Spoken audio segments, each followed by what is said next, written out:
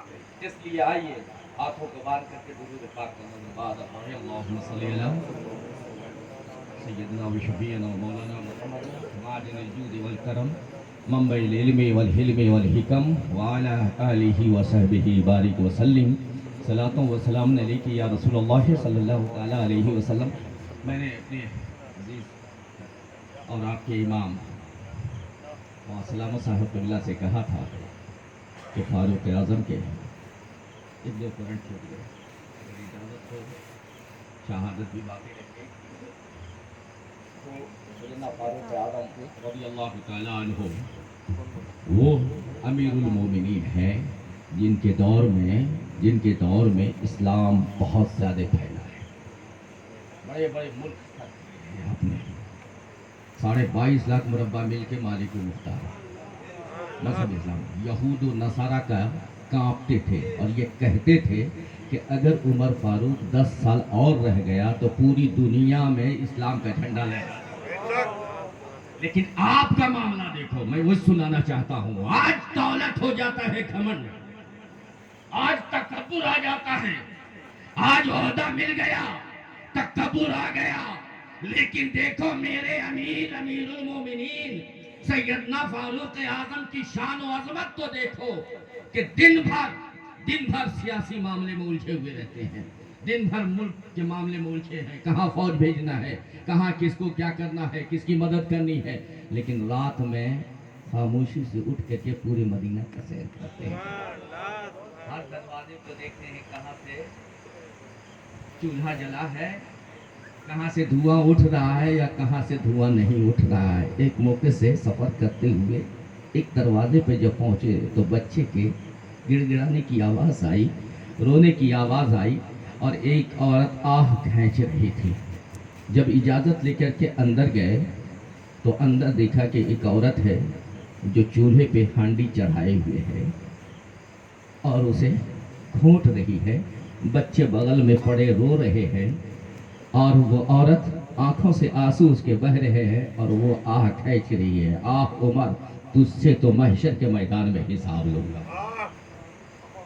اب یہ اتنا سننا تھا کہ حضرت عمر کانپ گئے اور حضرت سیدنا فاروق اعظم رضی اللہ تعالیٰ عنہ وہاں سے واپس آئے, بیت المال میں گئے, بیت المال سے ایک بورا سر پہ, یہ امیر المومنین ہے, ایک بورا سر پہ, دوسرا کاندھے پہ, تیسرا اس کاندھے پہ, آٹا لیا, جو بھی میسر تھا اس کے حق میں جو بہتر تھا سارا سامان اپنے جسم پہ.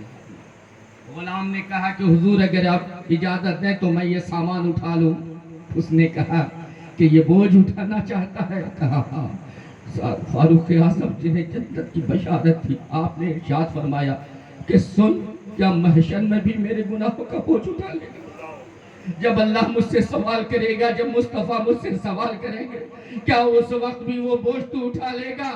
وہ غلام کانپ گیا, کہا کہ حضور یہ تو نہیں ہوگا. کہا پھر مجھے میرا بوجھ اٹھانے دے.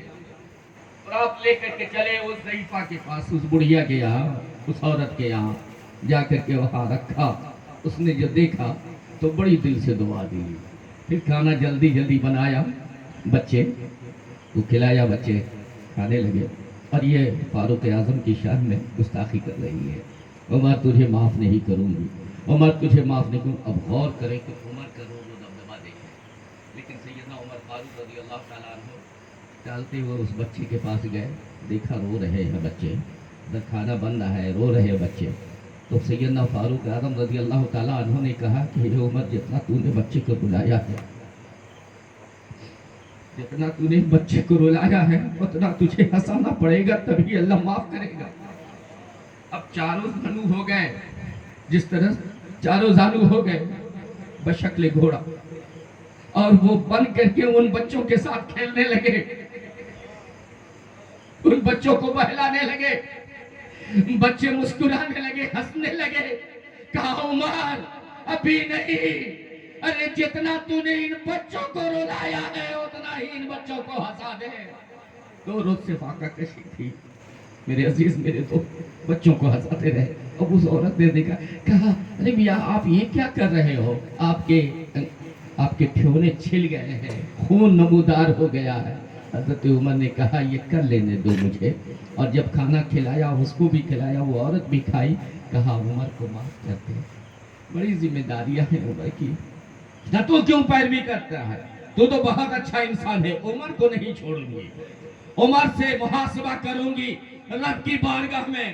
حضرت عمر نے ہاتھ جوڑ دیا، کہا معاف تو کر دے. عمر کے پاس بہت ذمہ داریاں ہیں، بہت ساری پریشانیاں ہیں. فوج کی پریشانی ہے، ملک و منال کی پریشانی ہے، سیاست ہے، ہر ایک چیز ہے، بغاوت ہو رہی ہے، اسے روکنا ہے، بہت ساری ذمہ داریاں ہیں. صبح سے بیچارہ الجھا رہتا ہے، پریشان رہتا ہے. اس کی غلطی کو معاف کر دے. کہا نہ میں معاف نہیں کرنے والی، میں عمر کا تو ضرور محاسبہ کروں گی. اچھا تو بتا، تو اتنا ضد کیوں کر رہا ہے؟ کہا جس کا تو محاسبہ کرنے والی ہے وہ میں ہی ہوں، سبحان اللہ. وہ میں ہی عمر فاروق ہوں. تجھ کو مجھ سے محاسبہ کرنا، جو سزا دینا ہے دے لے، لیکن اللہ کے یہاں میرا محاسبہ مت کرنا. سبحان اللہ. آج میرے عزیز، میرے دوست، آج ہم اپنوں کا خیال نہیں رکھتے، بے شک. آج ہم اپنے رشتہ داروں کا خیال نہیں رکھتے، اور یہ سوچتے ہیں کہ ہمارے پاس جتنی دھن دولت آئی ہے وہ صرف ہمارا ہی ہے، ہمارے غریب بھائیوں کا نہیں. سیدنا فاروق اعظم رضی اللہ تعالیٰ عنہ کی فتح و نصرت کو جب دیکھا یہود و نصارہ نے، تو اس نے جنگ نہاوند میں جو قیدی بن کر کے آیا تھا، جس کا نام ابو لولو فیروز تھا، اس کو کچھ پیسے دے کر کے تیار کیا کہ تو حضرت سیدنا عمر فاروق کو شہید کر دے. ان کا مزاج تھا کہ فاروق اعظم اگر شہید ہو جائیں گے تو یہ مسلمانوں کی فتح رک جائے گی، اسلام کی فتح رک جائے گی. لیکن یہ نہیں جانا تھا کہ اسلام کے دامن میں بہت سارے ہیرے باقی ہیں. آخر اس نے نماز فجر میں اس نے وہ ابو لولو فیروز مسلمان بن کر کے وہاں گیا اور خنجر میں اپنا زہر بجھا دیا. خنجر میں زہر بجھا کر کے، زہر ملا کر کے بہت تیاری کے ساتھ وہ گیا. اور جیسے ہی فاروق اعظم رضی اللہ تعالیٰ عنہ سجدے میں گئے، اس نے اس خنجر سے آپ کے شکم پہ وار کیا اور مسلسل کئی وار کیے. چند صحابی تھے جنہوں نے بچانا چاہا، لیکن اس میں ان تمام صحابی کو، کئی صحابی کو زخمی کیا. تاریخ شاہد ہے کہ 14 صحابی اس کے زخم، 14 صحابی، اوپر سے نہیں دے. جس میں 4 تو وہیں پہ شہید ہو گئے، 10 باقی بچے. سیدنا عمر فاروق رضی اللہ تعالیٰ عنہ نے پہلے ہی خواب دیکھ لیا تھا. آپ نے ایک روز پہلے ہی خواب دیکھا تھا، اور وہ دیکھا کہ ایک مرغ، سفید مرغ آیا ہے اور وہ میرے جسم میں لول مارا، چونچ مار رہا ہے، اور وہ چونچ بھی اس کا خون سے لہو لہان ہو گیا ہے اور میرا جسم بھی خون سے لہو لہان ہو گیا ہے. چنانچہ صدیق اکبر رضی اللہ تعالیٰ عنہ کی اہلیہ محترمہ کی بارگاہ میں پہنچ کے انہوں نے اپنا خواب واضح کیا، بیان کیا. تو انہوں نے ارشاد فرمایا کہ فاروق، عمر فاروق، اب وہ وقت قریب آ گیا ہے جب تو اپنے آقا سے مل لیں گے. جب آپ کا وصال باکمال ہوا تو وہی جملہ جو فاروق صدیق اکبر نے کہا تھا، وہی جملہ فاروق اعظم نے کہا کہ پوچھ لینا اگر اجازت مل جائے روز رسول پہ تو مجھے وہاں دفن کر دینا، ورنہ جنت البقیع میں دفن کر دینا، جہاں میرا معاملہ ہوگا وہاں دفن کر دینا. ام المومنین ماں عائشہ صدیقہ رضی اللہ تعالی عنہا سے جب پوچھا گیا، جب ان سے اجازت چاہی، کہا کہ میں نے تو وہ جگہ اپنے لیے رکھی تھی، چونکہ ایک طرف شوہر ہے اور دوسری طرف میرے باپ ہے، میں نے وہ جگہ اپنے لیے رکھی. لیکن فاروق اعظم نے اگر خواہش کی تو فاروق اعظم کی خواہش کو مصطفیٰ کبھی نہیں ٹالتے تھے. فاروق اعظم کی خواہش کو کبھی رب نہیں ٹالتا تھا. وہ جو بولتے تھے ایسا محسوس ہوتا تھا کہ قرآن کی وحی کا نزول ہو رہا ہے. چنانچہ آپ جب فیصلہ کرتے، جب آپ نے فیصلہ کیا ہے، تب قرآن کا وحی کا نزول ہوا ہے. آپ دیکھیں صاحب کہ سرکار کی بارگاہ سے مایوس ہو کر کے ایک یہودی، ایک مسلمان پہنچا فاروق اعظم کی بارگاہ میں. سرکار نے فیصلہ کر دیا تھا، لیکن اس مسلمان نے نہ مانا. اور جب فاروق اعظم کی بارگاہ میں وہ مسلمان اس لیے لے کے گیا کہ میں مسلمان ہوں, میرے حق میں فیصلہ ہوگا.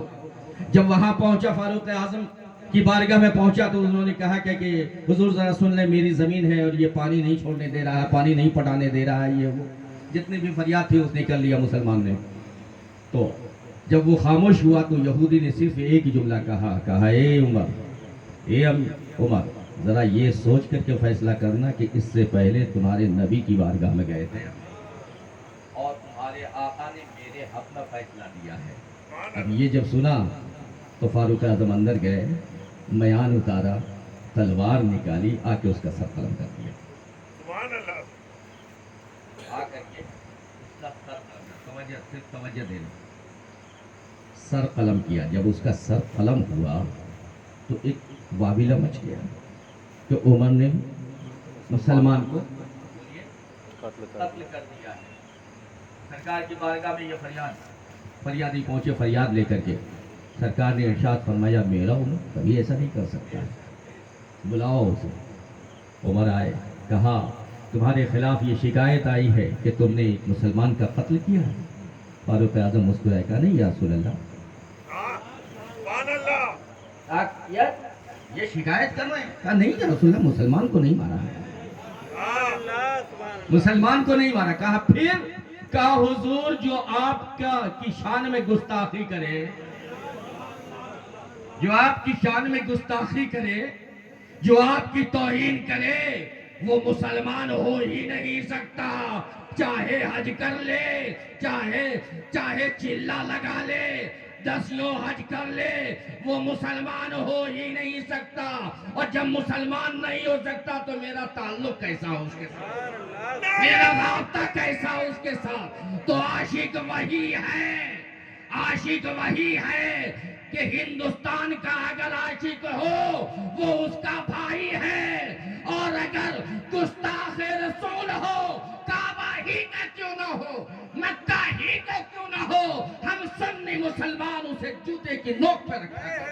نعرہ تکبیر. اللہ اکبر. نعرہ رسالت. یا رسول اللہ. ذکر سودائے کربلا. زندہ باد. نعرہ رسالت. یا رسول اللہ. اس لیے اگر عاشق مصطفیٰ ہو تو مکمل طور سے عشق مصطفیٰ میں ڈھلو, بے شک حق ہے. دھوبی کے کتے کی طرح ادھر ادھر نہ کرو, ورنہ حال یہ ہوتا ہے کہ دھوبی کا کتا نہ گھر کا اور بولو گھر کا نہ گھاٹ کا, نہیں گھر کا نہ ادھر کا. صحبت سالے کنت سالے تورا, اور صحبت تالے کنت کی ضرورت نہیں پڑے گی, سب لوگ تالے تورا.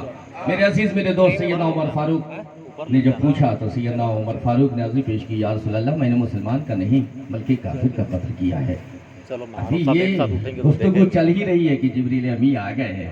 کہا یا رسول اللہ, جو آپ کے حکم کو نہ مانے, جو آپ کو اپنا فیصل نہ بنائے, جو آپ کو اپنا منصف نہ بنائے, وہ مومن ہو ہی نہیں سکتا. ہر معاملے میں مصطفیٰ کو فیصل بناؤ, ہر معاملے میں مصطفیٰ کو حاکم بناؤ, ہر معاملے میں مصطفیٰ کو منصف. سبحان اللہ.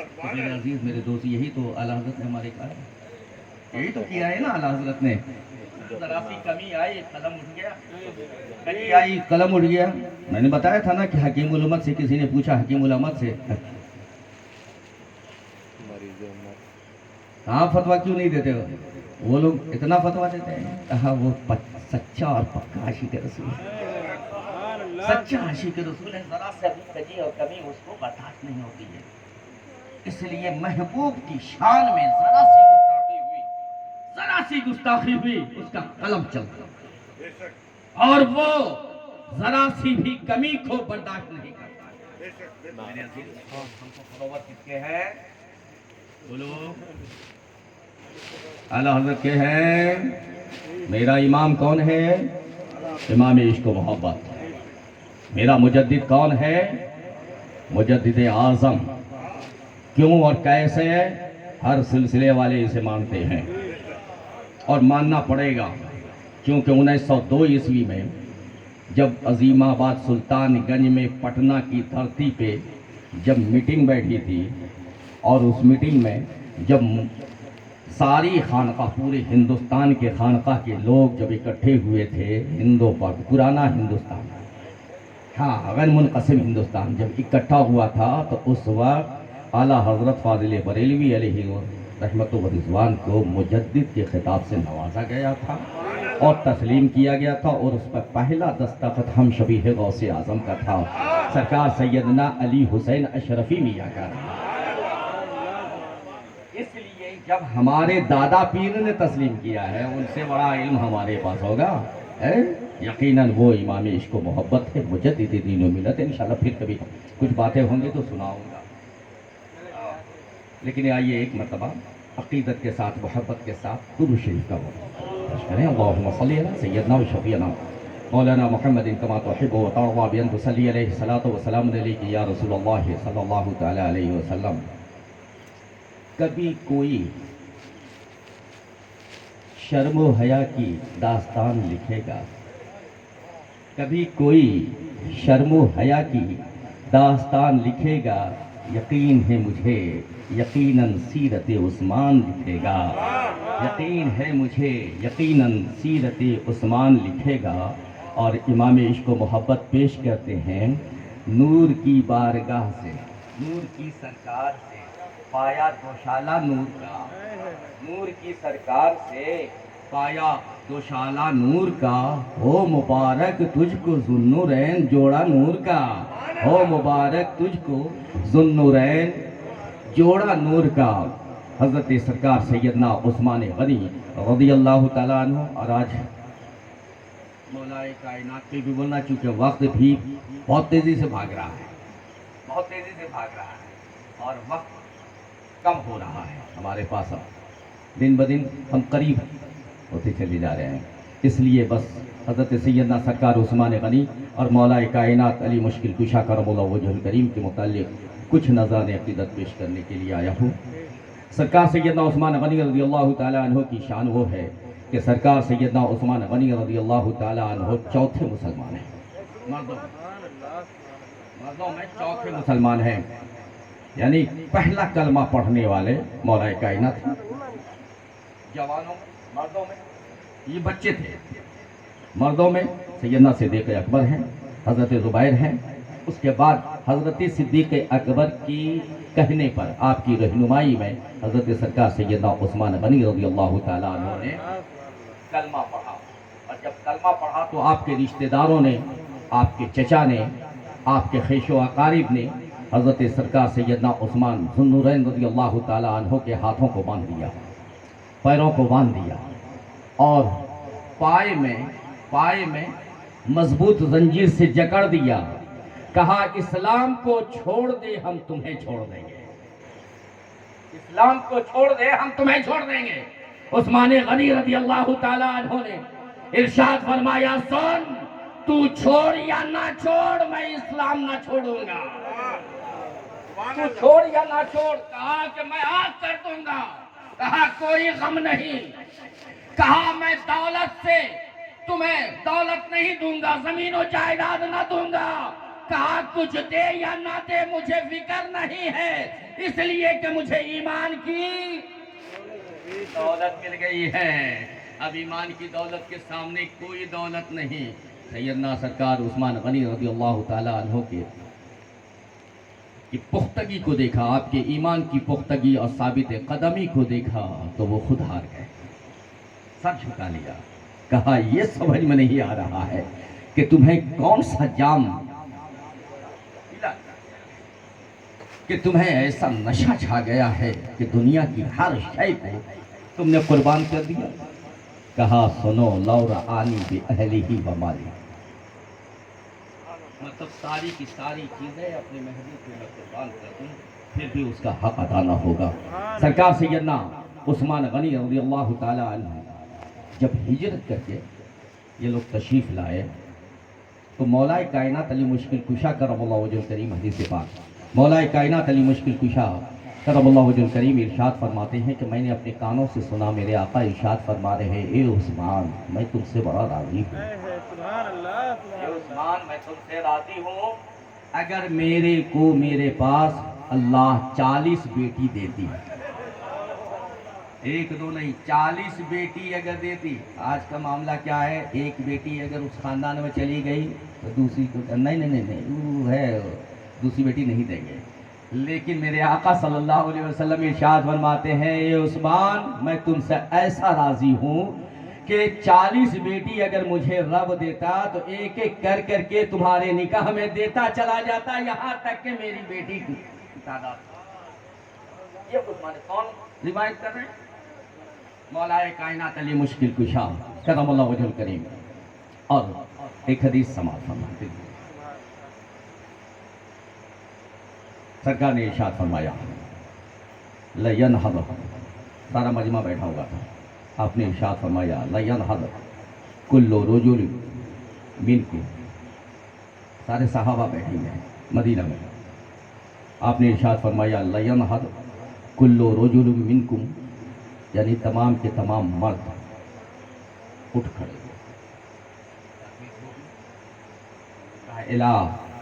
الہ کفویہ, اپنے برابری والے کے پاس جا کے بیٹھ جاؤ, اپنے برابری والوں کے پاس جا کر کے بیٹھ جاؤ, اپنے ہم وزن کے پاس جا کر کے بیٹھ جاؤ, اپنے برابری والوں میں جا کر کے بیٹھ جاؤ. سب چلے گئے. تو سرکار جب اٹھے, سارا سب بیٹھ گئے, سرکار اٹھے وہاں سے, اے قربان جاؤ, سرکار وہاں سے اٹھے. سرکار اٹھے کہ نبی صلی اللہ تعالی علیہ وسلم کھڑے ہوئے, اور کھڑے ہو کے الا عثمان,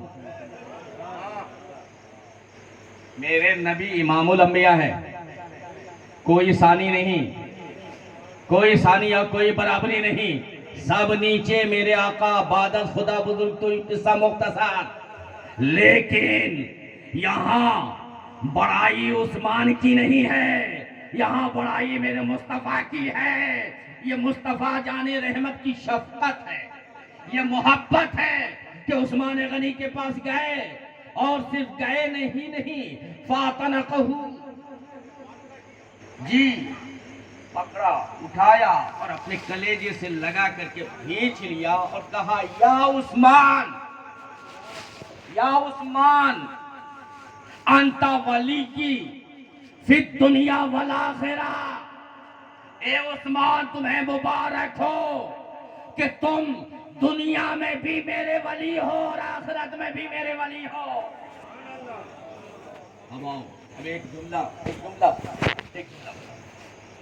کہ ہم صدیق اکبر کو کیوں مانتے ہیں؟ مصطفیٰ نے مانا, فاروق اعظم کو مانا, ہم مانتے ہیں, حضور نے مانا. عثمان غنی کو مانتے ہیں, حضور نے مانا. علی کو مانتے ہیں, حضور نے مانا. حسنین کو مانتے ہیں, حضور نے مانا. اب حضور کا کرم تو ایسا کرم تھا کہ دریا فیض پہ ہے, جس کو جب چاہا جیسا لمحہ آیا سب کو عطا کیا ہے. ابو بکر کو جو عطا کیا ہے, عمر کو بھی عطا کیا ہے, عثمان کو عطا کیا ہے. تو اچھا یہ حضور کی عطا کو ماننا, حضور کی عطا کو ماننا, حضور نے جس کو جو عطا کیا ہے اس کو ماننا ہر مسلمان پہ, ہر ایمان والے پہ ضروری ہے کہ نہیں, لازم ہے کہ نہیں. حضرت ابو بکر کو اپنا خلیل کہا, یار غار کہا, ثانی اثنین رب نے کہا, ہم نے تسلیم کر لیا. مصطفیٰ نے کہا ہے, ہم نے تسلیم کر لیا. فاروق اعظم کو اپنا یار کہا, ہم نے تسلیم کر لیا. مولا کائنات کو من کنت مولا ہو فعلی مولا کہا, ہم نے تسلیم کر لیا. تو ارے یہ کیوں نہیں مانتے, یہ کیوں نہیں مانتے؟ اگر ادھر مولا کہا ہے تو ادھر انت ولی کی فی الدنیا والآخرہ بھی کہا ہے کہ اگر تو مولا ہے علی تو عثمان میرا ولی ہے. عثمان میرا ولی ہے, کہاں؟ دنیا میں بھی اور آخرت میں بھی. میرے دوست ایک دوسری حدیث سماعت کر لیں. حضرت طلحہ اس کی روایت کرتے ہیں, سرکار کائنات صلی اللہ تعالی علیہ وسلم نے ارشاد فرمایا, اے طلحہ جانتے ہو جنت میں اللہ رب العزت ہر نبی کو ایک رفیق عطا فرمائے گا جو اس کی امت سے ہو. جنت میں ہر نبی کو ایک رفیق عطا کرے گا، ایک دوست عطا کرے گا اس کی امت سے، اس نبی کی امت سے ایک دوست عطا فرمائے گا۔ حضرت طلحہ نے کہا یا رسول اللہ پھر خواہش تو تھی، پھر کا لفظ بتا رہا ہے کہ ان کی تمنا تھی کہ کاش میں ہوتا، کاش میرا نام سرکار لے لے۔ میرے آقا صلی اللہ علیہ وسلم نے ارشاد فرمایا ان عثمان رفیقی و مائی فی الجنہ۔ سبحان اللہ، عثمان غنی، عثمان ذو النورین صرف میرا رفیق نہیں، وہ مائی رفیقی میرا دوست ہوگا، میرے ساتھ تو ہوگا، وہ مائی اور میرے ساتھ۔ پتہ چلا جہاں جہاں مصطفیٰ ہوں گے وہاں عثمان ذو النورین ہوں گے، عثمان غنی ہوں گے۔ اور واحد ذات اور شخصیت ہے سیدنا سرکار عثمان غنی رضی اللہ تعالیٰ عنہ کی، جس کے متعلق میرے آقا صلی اللہ علیہ وسلم نے ارشاد فرمایا اے عثمان تو جنتی تو ہے ہی، سبحان اللہ یار، تو جنتی تو ہے ہی لیکن تو 70,000 گناہگاروں کو بخشوائے گا۔ کتنے کو؟ ایسے ویسے کو نہیں کہ جو تھوڑا سا کمی بیشی ہو گئی تو تھوڑا سا ٹھیل ٹھال دیا، کچھ ملا دیا، نہیں۔ آقا ارشاد فرما رہے ہیں ایسے انسان کو تو بخشوائے گا جس کے لیے جہنم قد استوجب النار، جس کے لیے جہنم واجب ہو گئی ہوگی۔ اے عثمان تو اپنے چاہنے والوں میں 70,000 ایسے فرد کو بخشوائے گا جو جس پر جہنم واجب ہو، میزان عمل میں فیل ہو گیا ہوگا، جا رہا ہوگا جہنم کی طرف، لیکن تیرا چاہنے والا ہوگا، تیرا ماننے والا ہوگا، تیری بارگاہ میں بادب خراج عقیدت پیش کرنے والا ہوگا، تجھ سے محبت و الفت و انسیت کرنے والا ہوگا، تیرا وفادار ہوگا، تجھے مصطفیٰ کا یار سمجھنے والا ہوگا، ذو النورین سمجھنے والا ہوگا، تو یقیناً وہ سے تو بخشوائے گا۔ تو یہ سرکار سیدنا بولیے عثمان غنی، اور صحابہ کہتے ہیں کہ عثمان غنی کو سرکار نے تو جنت کی بشارت دی ہی، لیکن سرکار سیدنا عثمان غنی نے ایک مرتبہ نہیں 2 مرتبہ خود جنت خریدی ہے مصطفیٰ سے، سبحان اللہ، ایک نہیں 2 مرتبہ جنت خریدی ہے، حضور سے جنت خریدا ہے نا، حضور سے جنت خریدا ہے۔ حضرت عثمان غنی نے ایک مرتبہ تو بئر روما خرید کر کے، کہ جب انصار مہاجرین آئے نا ہجرت کر کے مدینہ طیبہ تشریف لائے تو بڑی قسم پرسی کا عالم تھا، بظاہر بڑی غربت تھی، افلاس کا عالم تھا، لوگوں کو کپڑے میسر نہیں تھے تو پانی خرید کے کیسے پیتے؟ آج منرل واٹر خرید کے پیتے ہو نا، اس وقت بھی کوئی میٹھا کنواں نہ تھا مدینے میں، ایک کنواں تھا جو یہودی کا تھا، جس کا نام بئر روما تھا۔ اب اس کنواں سے وہ مسلمانوں کو زیادہ سے زیادہ قیمت پر پانی دیتا تھا، لیکن لوگوں کے پاس پیسے کہاں تھے؟ پریشان ہو کر کے سارے کے سارے لوگ سرکار کی بارگاہ میں گئے، سرکار کی بارگاہ میں عرضی پیش کیا یا رسول اللہ ہمیں پانی بہت زیادہ قیمت پہ دے رہا، ہمارے پاس پیسے نہیں، ہم کہاں سے لائیں گے؟ ہمیں پینے کے لیے بھی پانی چاہیے، وضو کے لیے بھی پانی چاہیے، سرکار کہاں سے لائیں؟ سرکار نے اس یہودی کو بلایا، کہا سن تو مسلمانوں کے لیے اس کنویں کو فری کر دے، میں تجھے جنت میں کئی کنویں دوں گا، جنت میں کنویں دوں گا۔ نہ سمجھ سکا ہے نادان نہ سمجھ سکا، اگر تیار ہو جاتا تو جنت میں کنواں لینے کے لیے جنت میں جانا ضروری تھا نا، ہے گویا سرکار جنت کی بھی بشارت دے رہے تھے اور وہاں کے نہر کی بھی بشارت دے رہے تھے، لیکن سمجھ نہ سکا کہ نہیں میرے لیے یہی ایک ذریعہ معاش ہے۔ جب وہ یہ کہہ کر کے چلا گیا، سرکار عثمان غنی ذو النورین کو خبر ہوئی، عثمان ذو النورین ڈائریکٹ اس کے پاس پہنچے اور کہا اے یہودی اس کی قیمت بتا۔ کہا ٹھیک ہے آدھی قیمت پر، کہا مطلب؟ کہا قیمت اس کی 12,000 درہم ہے، اور طریقہ یہ کہ ایک روز تم پانی بھرو گے، ایک روز میں بھروں گا۔ کہا ٹھیک۔ اب ایک روز یہ بھرے، ایک روز تمام مسلمان بھرے، ایک روز وہ اپنا بیچتا تھا۔ تو اب مسلمان ایسا کرتے تھے کہ وہ بھر لیتے تھے، دوسرے روز کی ضرورت پوری ہو جاتی تھی۔ اب اس نے جب دیکھا کہ میری آمدنی کم ہونے لگی تو اب وہ پریشان ہوا کہ اب کوئی خریدار پانی کا تو آ نہیں رہا ہے، تو اب کریں تو کیا کریں؟ تو اس نے پھر حضرت عثمان ذو النورین کو یاد کیا، کہا اے عثمان تو ایسا کر کہ پورا کا پورا کنواں لے لے۔ کہا اب 12 کی قیمت نہ دوں گا، اب 12 کی قیمت نہ دوں گا۔ کہا پھر؟ کہا 8,000 درہم لے لے۔ اب اس قسم پرسی کے عالم میں ذرا غور کرو، اس قسم پرسی کے عالم میں عثمان غنی نے کنواں خریدا اور خرید کے سرکار کی بارگاہ میں پیش کر دیا۔ یا رسول اللہ، یہ آپ کے قدموں میں نظر ہے۔ سرکار وہ جملہ تو تھا موجود، وہ جملہ تو موجود تھا نا کہ کنواں دے دے، ہم جنت میں کنواں دے دیں گے۔ گویا جنت کی بھی بشارت اور جنت کے نہر کی بھی بشارت۔ تو عثمان غنی نے رضی اللہ تعالیٰ عنہ نے جب وہ کنواں خریدا اور خریدنے سے پیش کرنے سے پہلے کہا یا رسول اللہ کیا وہ یہودی والی بشارت ہے ابھی؟ یا رسول اللہ کیا وہ ہے ابھی؟ کہا مطلب؟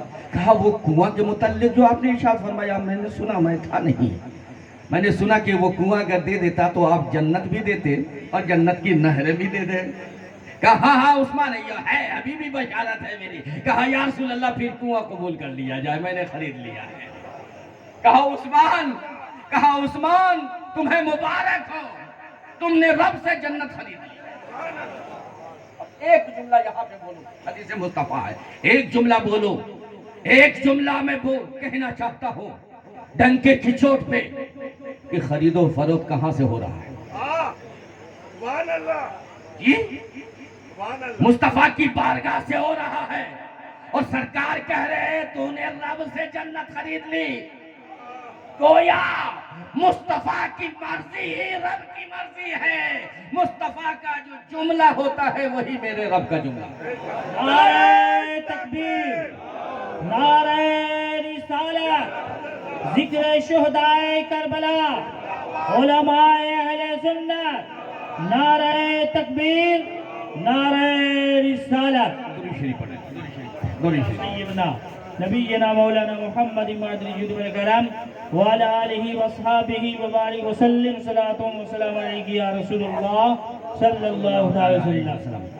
گویا میرے آقا عثمان ذو النورین نے کیا خریدا؟ بولیے۔ جنت، پہلے تو جنت کی بشارت عشر مبشرہ میں جنت کی بشارت تھی، اب یہ دوسری مرتبہ جنت ہے۔ تو خریدا تو مالک تو ہے نا، تو اب ایک سیدنا سرکار عثمان غنی سرکار کے ساتھ رہیں گے، یہ جنت میں کس کو رکھیں گے؟ سبحان اللہ، جو خریدا ہے جنت، سرکار کے ساتھ رفیقی و ماری، سرکار کے ساتھ تو رہیں گے وہ، لیکن یہ جو جنت خریدا ہے، یہ جنت جو خریدا یہ کس کے لیے خریدا ہے؟ تو کہہ لینا تو یقین و اعتماد کے ساتھ کہ جو عثمان کا وفادار ہوگا اسی کے لیے جنت خریدے گا۔ نعرہ تکبیر، نعرہ رسالت، سبحان اللہ، سبحان اللہ۔ اب سنو، اب دوسری بات جو جنت خریدی ہے، سرکار کو یہ خبر ہوئی، اطلاع دی گئی کہ قیصر و کسریٰ اور قیصر روم پوری طاقت کے ساتھ، پورے جنگی سامان کے ساتھ، ساز و سامان کے ساتھ، لاؤ لشکر کے ساتھ، لاکھوں کی تعداد میں حملہ آور ہونے والے ہیں۔ سرکار نے خلفائے راشدین سے مشورہ، صحابہ سے مشورہ کیا، تو سب نے اپنی اپنی طرف سے اپنا مشورہ دیا۔ اس لیے مجلس شورا کا قائم کرنا یہ مصطفیٰ کی سنت ہے۔ سبحان اللہ، کوئی کام اجتماعی کام خود تنہا فیصلہ مت لو، بلکہ سب کے مشورے سے فیصلہ۔ یہ سرکار کی سنت ہو، اس میں بہتری ہے، برکت ہوتی ہے، رحمت ہوتی ہے۔ تو سرکار نے جب مشورہ کیا تو فیصلہ یہ پایا کہ سرکار نے ارشاد فرمایا کہ سنو، ایسا کرو کہ ہم مدینہ کو وہ اس ارادے سے آ رہا ہے کہ ہم مدینہ کو مٹا دیں گے، اسلام کو ختم کر دیں گے، لیکن مدینہ میں ہم رہ کے اس کا انتظار نہ کریں، ہم تبوک میں جا کے اس کا مقابلہ کریں۔ تو غزوہ تبوک کی تیاری ہوگی، لمبی دوری تھی، کافی دوری تھی، اب مسلمان تو بے سر و سامان تھے، اس وقت کچھ تھا نہیں۔ بدر کی لڑائی آپ کو معلوم ہے، احد کی لڑائی کا معلوم ہے، کل کتنے ہتھیار تھے کیا نہیں تھے۔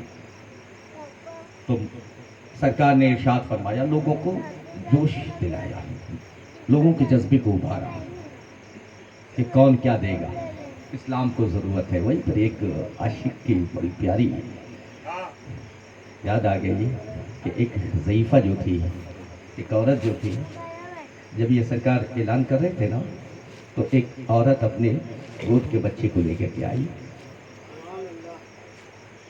اور سرکار کے قدموں میں پیش کر دیا، کہا میرے آقا اسے قبول کر لیا جائے۔ کہا یہ معصوم 6 ماہ کا بچہ، 7 ماہ کا بچہ، یہ کیا لڑے گا؟ کہا حضور اس کو جہاد کے لیے قبول کر لیا جائے۔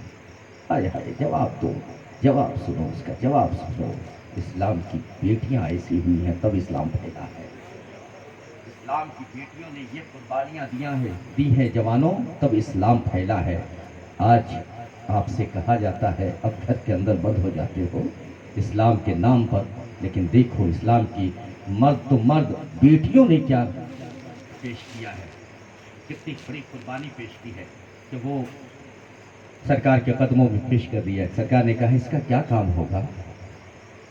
یا رسول اللہ، میرے شوہر تھے، غزوہ میں شہید ہو گئے، بڑا بیٹا تھا، غزوہ میں شہید ہو گیا، میرے بھائی تھے، غزوہ میں شہید ہو گیا۔ یا رسول اللہ، آپ نے اعلان کیا ہے، میرے پاس اور کچھ نہیں ہے، میں غریب ہوں، بیوہ ہوں، میرے پاس نہ کوئی مرد ہے اور نہ دھن و دولت ہے۔ یا رسول اللہ، بس یہی ایک 6 ماہ کا بچہ ہے جو میرا سہارا ہے۔ میرے آقا، آپ کا اعلان ہو گیا ہے، اسے لے کے قدموں میں آ گئی ہوں، اگر اور کوئی کام نہ ہوگا تو میرے آقا مجاہدین کے پاس، کسی کے پاس تلوار ہے تو ڈھال نہیں، کسی کے پاس ڈھال ہے تو تلوار نہیں، کسی کے پاس نیزے ہے تو خنجر نہیں، کسی کے پاس خنجر ہے تو نیزے نہیں۔ یا رسول اللہ، بس اتنا کیا جائے گا کہ جس صحابی کے پاس ڈھال نہیں ہے، میرے بیٹے کو اس کے ہاتھ میں دے دیجئے گا، میرے بیٹے کو اس کے ہاتھ میں دیجئے گا، تاکہ دشمنوں کا جب تیر چلے، کم از کم میرا بیٹا ایک تیر تو جسم پہ کھا کے مجاہد کی زندگی بچا دے گا، سپاہی کی زندگی بچا دے گا، تلوار چلے گا، میرے بیٹے کے سینے کو آگے کر دیا جائے گا۔ یا رسول اللہ، کم از کم میرا خون تو اس غزوے میں شامل ہو جائے گا۔ سبحان اللہ، سبحان میری اللہ۔ ایک تمنا ہے، میری ایک خواہش۔ میرے آقا صلی اللہ علیہ وسلم نے اسے لیا، کہا جا میں نے قبول کر لیا، اور امانت کے طور پہ تجھے پھر دے رہا ہوں کہ تو اسے پوس کر کے، اسے پال کر کے، پرورش کر کے اسے جوان کر دے، تاکہ یہ اسلام کے لیے کام آئے۔ سبحان اللہ۔ اب حضرت سیدنا عثمان غنی، عثمان ذو النورین نے جب سنا سرکار ممبر پر چڑھ کر کے بول رہے ہیں، تو حضرت سرکار عثمان غنی نے سنا، دیکھا چاروں طرف کوئی نہیں اٹھا، تو سرکار عثمان غنی نے ہاتھ جوڑ کر کے کھڑے ہوئے، کہا یا رسول اللہ، 100 اونٹ، کتنا؟ 100 اونٹ، ماں ساز و سامان، اور جو اس پر بیٹھے گا سپاہی، اس کا لباس، اس کا ہتھیار، یعنی فل تیاری کے ساتھ 100 اونٹ میں پیش کرتا ہوں۔ کہا اللہ تمہیں اس کا اجر عظیم عطا فرمائے۔ حضور نے دعا دی۔ پھر تھوڑی دیر کے بعد پھر دیکھا کوئی نہیں اٹھا، پھر آپ اٹھے، یا رسول اللہ 200 اونٹ، ماں ساز و سامان کی ہر طرح سے، یا رسول اللہ وہ میں پیش کر رہا ہوں، قبول فرما لے۔ سرکار نے دعائیں دی، پھر بیٹھ گئے، پھر اٹھے۔ مفسر کرام لکھتے ہیں، کسی نے 900 لکھا ہے، کسی نے 1000 لکھا ہے، 2 تاریخ ہے، کہ 900 اونٹ ماں ساز و سامان کی، ماں ساز و سامان کے، یہ 900 اونٹ یا 1000 اونٹ سرکار کی بارگاہ میں پیش کیا گیا۔ اور ایک موقع اور بھی آیا کہ جب صحابہ میدان جہاد میں ہیں، صحابہ کے پاس